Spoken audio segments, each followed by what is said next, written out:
নমস্কার বন্ধুরা, আমার আজকের রান্নাবান্নায় আপনাদেরকে জানাচ্ছি আবারও স্বাগতম।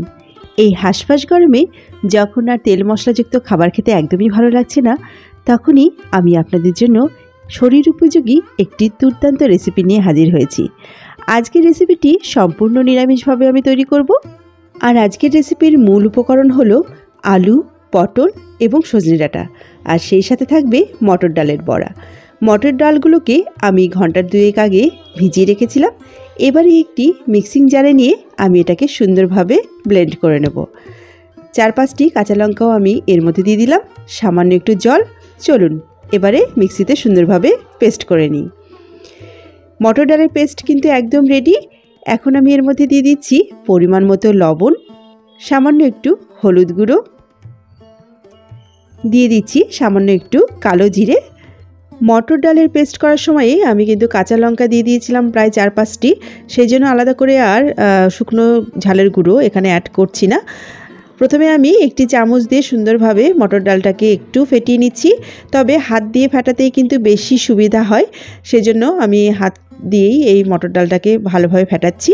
প্রায় 3 থেকে 4 মিনিট ফেটালেই কিন্তু ডালটা খুব সুন্দর ফেটানো হয়ে যাবে। আর ডাল যত ভালো ফেটানো হবে তত কিন্তু বড়াগুলো খেতেও টেস্টি হবে। কড়াইতে চলে এলাম। কড়াইতে আমি সর্ষের তেল গরম হতে দিয়েছিলাম। তেলটাকে এবার কড়াইয়ের চারিদিকে একটু ছড়িয়ে দিলাম, এতে করে বড়াগুলোকে তুলতে খুব সুবিধা হবে। তেলটা একদম গরম হয়ে গেছে। গ্যাসের আঁচটাকে আমি মিডিয়াম টু হাই হিটের মাঝখানে রেখেছি এবং বড়াগুলোকে আস্তে আস্তে আমি তেলের মধ্যে ছেড়ে দিচ্ছি। বড়া ছোট বড় যে কোনো সাইজেই আপনারা করে নিতে পারেন। আমি মাঝারি সাইজের বড়া এখানে তৈরি করে নিচ্ছি। আর বড়া ভাজার সময় অবশ্যই খেয়াল রাখতে হবে গ্যাসের আঁচে যেন একদমই কমানো না থাকে, কেননা হালকা আঁচে যদি বড়া ভাজা যায় তাহলে কিন্তু বড়াতে তেলটা বেশি টেনে নেয়। তাই সবসময় চেষ্টা করবেন একদমই কম আঁচে যেন বড়া না ভাজা হয়। এবারে চলুন একটি মশলা তৈরি করে নেওয়া যাক। 1 ইঞ্চি পরিমাণে আদা আমি একটি হ্যান্ড গ্রেটারের সাহায্যে গ্রেট করে নিচ্ছি। এই দেখুন, আদা গ্রেট করা হয়ে গেছে। কিছু কিছু গুঁড়ো মশলা আমি এর মধ্যে যোগ করছি। প্রথমে দিয়ে দিলাম হলুদ গুঁড়ো, তারপর দিয়ে দিচ্ছি জিরে গুঁড়ো, এরপরে আমি লঙ্কার গুঁড়ো দিয়ে দিচ্ছি।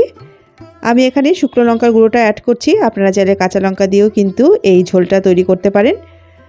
আর সব কিছুই কিন্তু আমি একদমই কম কম করে দিয়েছি। এখানে কিন্তু খুব বেশি পরিমাণে মশলা দেওয়া নেই, একদমই 1 চা চামচেরও কম পরিমাণে মশলা দেওয়া আছে। সামান্য একটু জল দিয়ে এবার মশলাটাকে আমি একটু ভিজিয়ে রাখছি। চলে এলাম এবারে গ্যাসের উনুনে। দেখতেই পাচ্ছেন বড়াগুলোর 1 পিঠ হয়ে গেছে, তাই আমি বড়াগুলোকে একটু উল্টে দিচ্ছি।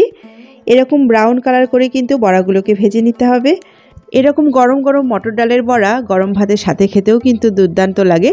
আপনারা অবশ্যই একবার বাড়িতে এরকম মটর ডালের বড়া ভেজে খেতে পারেন।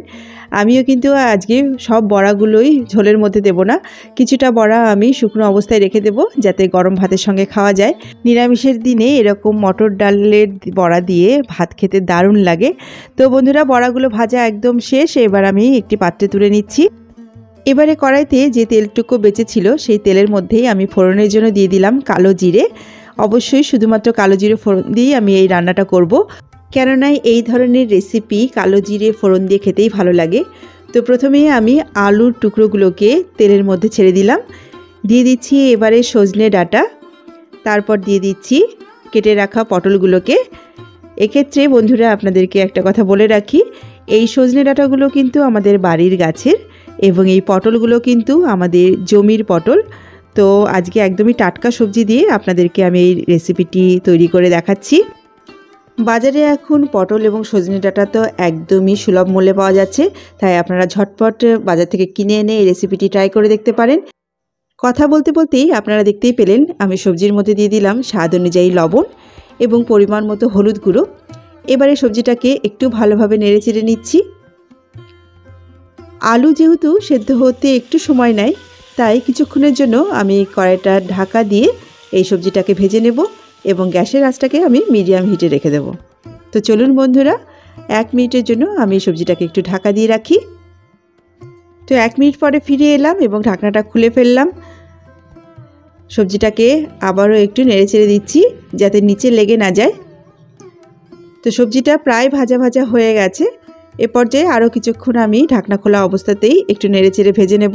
গ্যাসের আঁচটাকে আমি সামান্য একটু কমেই দিয়েছি। এবারে আমি যে মশলাটা আগে থেকে ভিজিয়ে রেখেছিলাম সেই মশলাটা আমি এর মধ্যে দিয়ে দিলাম। এখানে আছে গ্রেট করা আদা, হলুদ গুঁড়ো, জিরে গুঁড়ো এবং শুকনো লঙ্কা গুঁড়ো। এবারে এই হালকা আঁচে আমি এই মশলাটাকে কষাতে দিয়ে দেব, আর তার জন্য কড়াইটা ঢেকে দিলাম। 3-4 মিনিট আমি একদমই কম আঁচে মশলাটাকে কষিয়ে নিয়েছি সবজির সঙ্গে। আর ঢাকনাটা খুলে দেখতেই পাচ্ছেন মশলা কিন্তু খুব সুন্দর কষে গেছে এবং মশলা থেকে তেল ছাড়তে শুরু করে দিয়েছে। এই পর্যায়ে আরও কিছুক্ষণ আমি হালকা আঁচেই একটু সবজিটাকে নেড়ে চেড়ে নেব।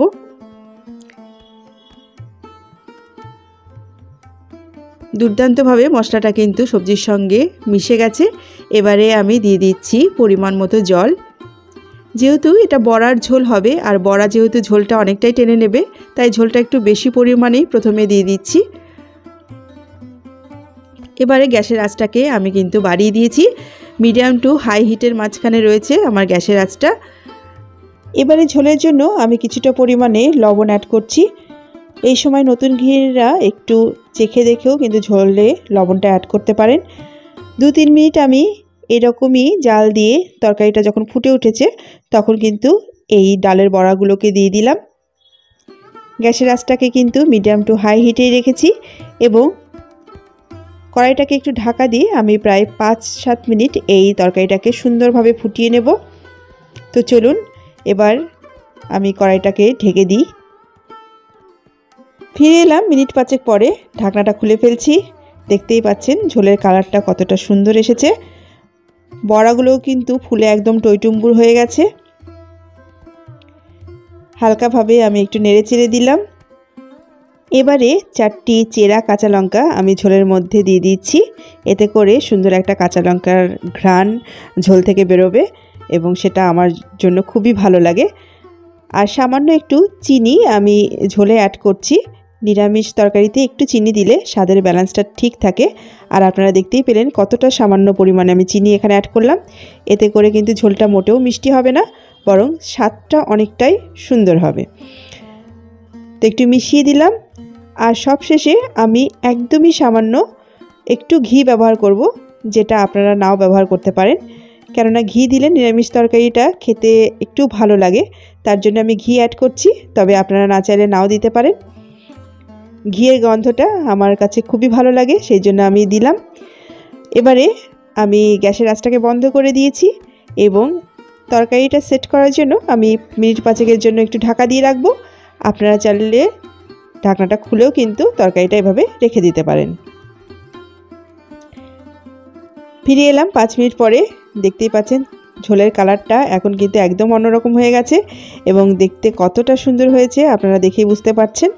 আর এখান থেকে কিন্তু দারুণ একটা সুন্দর স্মেল বেরোচ্ছে। নিরামিষের দিনে আপনারা এরকম হালকা পাতলা বড়ার ঝোল কিন্তু খেয়ে দেখতেই পারেন। অবশ্যই আপনাদের কাছে রেসিপিটি ভালো লাগবে আমি জানি। আপনারা বাড়িতে ট্রাই করবেন এবং আমাকে কমেন্ট করে জানাবেন আপনাদের কাছে এই ঝোলটা কেমন লাগলো। আর ভালো লাগলে অবশ্যই কিন্তু একটা লাইক এবং ভিডিওটি শেয়ার করতেও ভুলবেন না। আর আমার এই ছোট্ট চ্যানেলটিকে অবশ্যই সাবস্ক্রাইব করে নেবেন। আজকে তাহলে এই পর্যন্তই বন্ধুরা, সবাই ভালো থাকবেন, সুস্থ থাকবেন। আজকের মতো নমস্কার।